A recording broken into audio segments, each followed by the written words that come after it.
El pelo corto en los conejos se debe a un gen dominante sobre el pelo largo que es recesivo. Una cruza entre un macho de pelo corto y una hembra de pelo corto producen 11 conejos de pelo corto y un conejo de pelo largo. ¿Cuál es el genotipo de los progenitores y qué proporción fenotípica era de esperarse en los descendientes? Bien, entonces vamos a tomar este enunciado por partes. Entonces primero vamos con las condiciones. El pelo corto de los conejos se debe a un gen dominante. Entonces, el fenotipo dominante, vamos a simbolizarlo con una D mayúscula, va a ser pelo corto,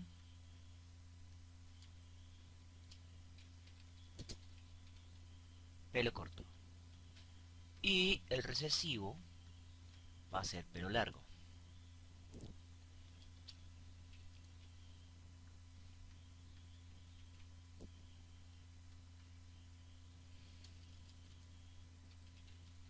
Por otro lado, vamos a definir el tipo de cruce y evidentemente vamos a trabajar con un cruce mendeliano clásico, lo cual significa que el fenotipo dominante va a estar dado por la suma de los genotipos homocigoto dominante y heterocigoto, y el fenotipo recesivo de pelo largo va a estar dado por el genotipo homocigoto recesivo.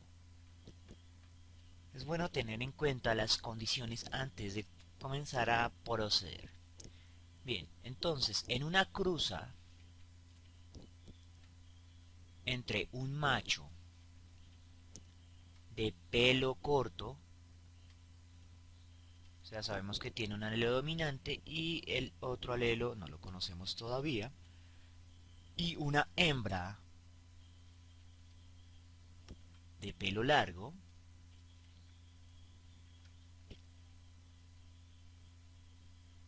no, la hembra también es de pelo corto, significa que solo conocemos su primer alelo dominante. Entonces, un macho de pelo corto y una hembra de pelo corto se producen 11 conejos de pelo corto y uno de pelo largo. Con ese solo conejo de pelo largo podemos inferir que existía o que existen alelos recesivos en la cruza. El problema es saber cuál cruza, entonces debemos hacer hipótesis. Entonces vamos a trabajar una primera hipótesis.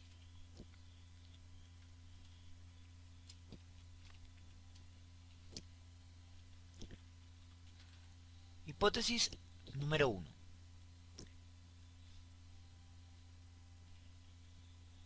Que ambos sean heterocigotos.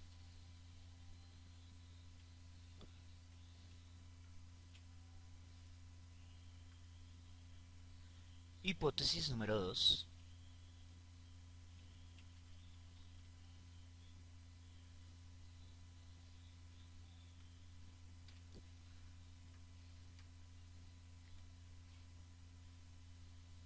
Que uno sea homocigoto y el otro heterocigoto. Y no podemos tener más hipótesis, ya que sabemos por el fenotipo que ambos parentales portan aunque sea un alelo recesivo. Y portan al menos un alelo dominante por el fenotipo. Entonces, vamos a decir que la hembra es homocigota.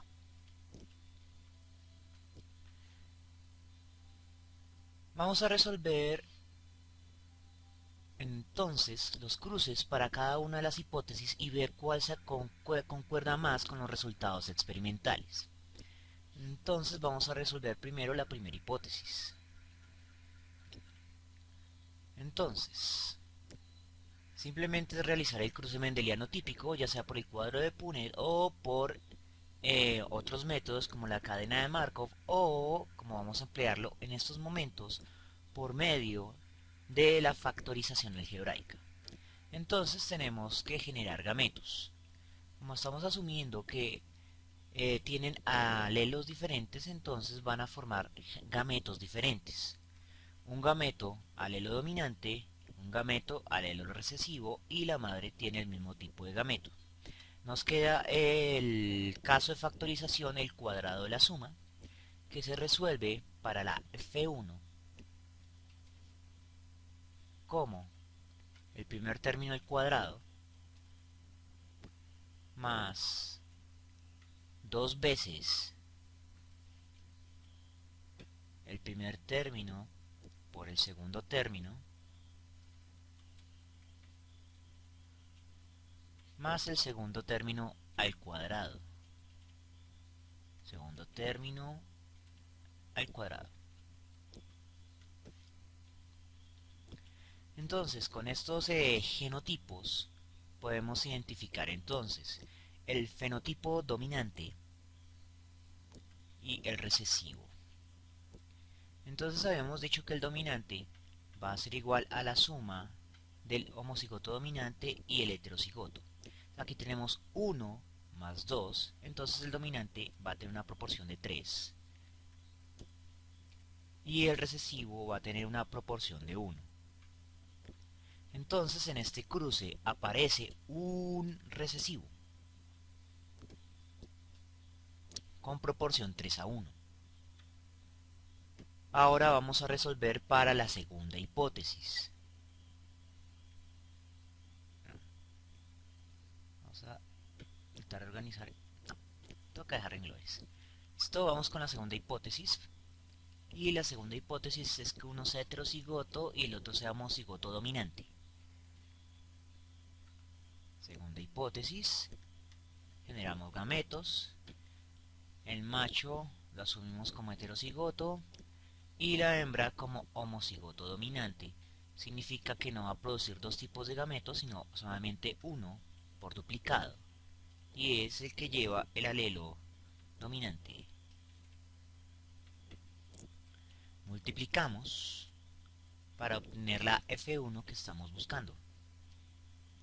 Entonces, 2 por 1 es 2, A por A es igual a A al cuadrado, más 2 por 1 es igual a 2, A dominante por A recesivo.